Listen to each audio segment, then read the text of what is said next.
మాంగళ్య shopping mall ఇప్పుడు Dilsukh Nagar main road లో జూలై 17న గ్రాండ్ ఓపెనింగ్. ఈరోజు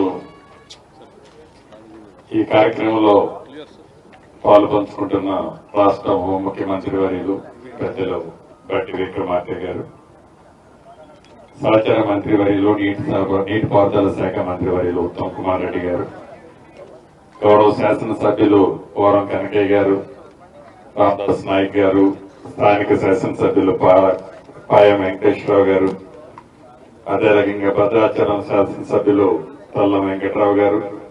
గౌరవ ఈఎన్సీ ఇరిగేషన్ గారు, గౌరవ కలెక్టర్ గారు, గౌరవ ఎస్పీ గారు, ఇరిగేషన్ శాఖ అధికారులు, అన్ని శాఖల అధికారులు, ప్రింట్ అండ్ ఎలక్ట్రానిక్ మీడియా మిత్రులందరికీ మనస్ఫూర్తిగా హృదయపూర్వక నమస్కారం.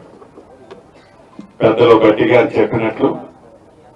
ఆనాటి జలయజ్ఞంలో భాగంగా గిరిజన ప్రాంతమైన ఈ ప్రాంతంతో పాటు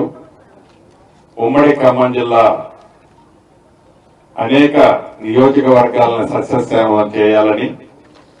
ఆనాటి కాంగ్రెస్ ముఖ్యమంత్రిగా వైఎస్ రాజశేఖర రెడ్డి గారు రాజీవ్ సాగర్, ఇందిరాసాగర్ పనులు చేపట్టి కొన్ని పూర్తయిన తర్వాత కేవలం భేషజాలకపై తెచ్చుకున్న తెలంగాణలో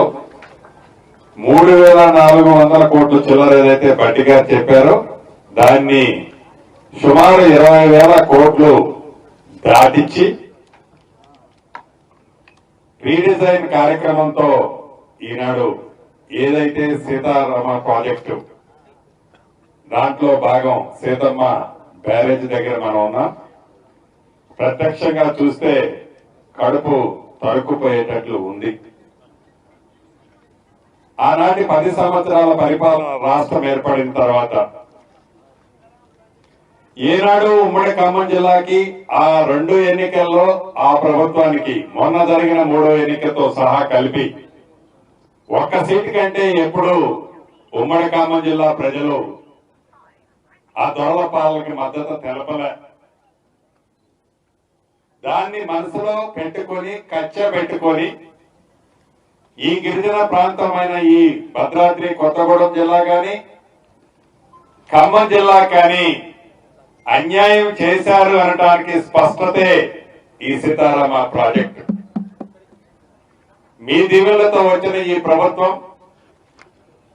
ఆనాటి ఉమ్మడి ఆంధ్రప్రదేశ్ లో రాజశేఖర రెడ్డి గారు చేపట్టిన అన్ని ప్రాజెక్టులని రీడిజైన్ పేరుతో భేషజాలకపోయి వారి మార్కు ఉండదు అని ఒక దురుద్దేశంతో వాటన్నిటినీ వైండప్ చేస్తే ఈ ప్రజా ప్రభుత్వం ఇందిరమ్మ రాజ్యం గౌరవ ముఖ్యమంత్రి రేవంత్ రెడ్డి గారి నాయకత్వంలో వచ్చిన తర్వాత ఎక్కడ భేషజానికి పట్టుదలకి పోకుండా వారు తప్పు చేశారని తెలిసి కూడా ఆ తప్పుని వీలైనంత సరిదిద్దుతూ వీలైనంత ఖర్చుని తగ్గించే ప్రయత్నం చేస్తూ ఇక్కడ సీతారామ ప్రాజెక్టు గాని అక్కడ సాధ్యాసాధ్యాలు పరిశీలించి మహా అద్భుతమైన 8వ ప్రపంచంలో 8వ మహా అద్భుతమని చెప్పే కాళేశ్వరాన్ని కూడా సరిదిద్దాలనే తపన ఉందే తప్ప ఈ ప్రభుత్వానికి భేషజాలకపోయి వారి కట్టిన ప్రాజెక్టుని పక్కన పెట్టాలనో వదిలేయాలనో ఈ ప్రభుత్వం అనుకోదు కూడా. ఏదైతే కాళేశ్వరం వారి మెదకు వారి ఫామ్ హౌస్ చుట్టూ నీళ్లు తెచ్చుకోవడానికి పడ్డ తాపత్రయం ఆలోచన ఈ గిరిజన ప్రాంతాన్ని సస్యశ్యామలం చేయాలి, ఈ సీతారామ ప్రాజెక్ట్ ని చిత్తశుద్ధితో పూర్తి చేయాలని వారి ఆలోచన నాకు తెలిసి వారు ఆలోచించింది కరెక్టేనేమో. ఎందుకంటే ఇక్కడ ఏం చేసినా నాకు ఓట్లు రావు అనే ఓట్ల రాజకీయం కోసం తాపత్రయపడ్డారే తప్ప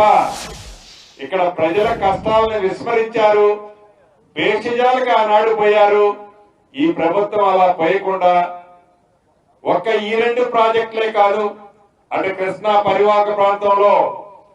ఆనాడు కాంగ్రెస్ స్టార్ట్ చేసిన వాటిని కొన్ని రూపురేఖలు మార్చారు. అయినా వారు మార్చిన దాటిని ఈనాటి ఈ ప్రభుత్వం కంటిన్యూ చేస్తూ ఉన్న నిధులతో రాష్ట్ర ఆర్థిక పరిస్థితిని ఆనాటి ప్రభువులు కొల్లగొడితే ఉన్న నిధులతోనే చెయ్యగలిగిన దాన్ని ఎక్కడా వదిలేయకుండా సంక్షేమ కార్యక్రమాలు పేదవాడికి ఏదైతే అవసరం ఉందో ఆ సంక్షేమ కార్యక్రమాల్ని ఈనాటి ఈ ప్రభుత్వం ఇస్తూ అభివృద్ధిని ముఖ్యంగా ఇరిగేషన్ శాఖని ఎక్కడా కుంటుపడకుండా ముందుకు తీసుకెళ్తుంది. మీకు తెలుసు, మీరెన్నుకున్న ఈ ప్రభుత్వం వచ్చిన తర్వాత ఇదే సీతారామ ప్రాజెక్టు సుమారు 110-115 కోట్లు ఖర్చు పెట్టి మోటార్లు ఫిట్ చేసి వదిలేస్తే వాటన్నిటినీ ఎలక్ట్రికల్ కి ఇతరత్ర సుమారు 1000 కోట్లు నిధులు ఇమ్మీడియట్లీగా రిలీజ్ చేసి సుమారు 1400 నుంచి 1480 క్యూసెక్కుల నీటిని ఖమ్మం జిల్లాలోని వైరా, సత్తుపల్లి, అదే రకంగా